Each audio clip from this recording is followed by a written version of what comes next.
Alam mo na ba kung paano gumawa ng bowline? Kung hindi pa, halika, tuturuan kita.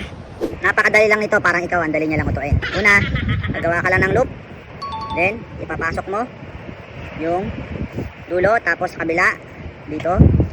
Then, hihilain mo. Then, bowline na. Paano mo masasabi na tama yung bowline mo? Dapat ganito yung itsura niya. May figure of 8. Ayan o, 8. Diba? Bowline. Napakainam nito at maraming gumagamit nito, lalo ng ating mga manlalayag sa camping, lalong-lalo ng mga rescuer. Ito yung mga ginagamit. Alam nyo ba na ang bowline ay kasama sa 4 basic nuts at tinatawag itong king of all nuts. So tandaan nyo ha, bowline, kasi binubola ka lang niya.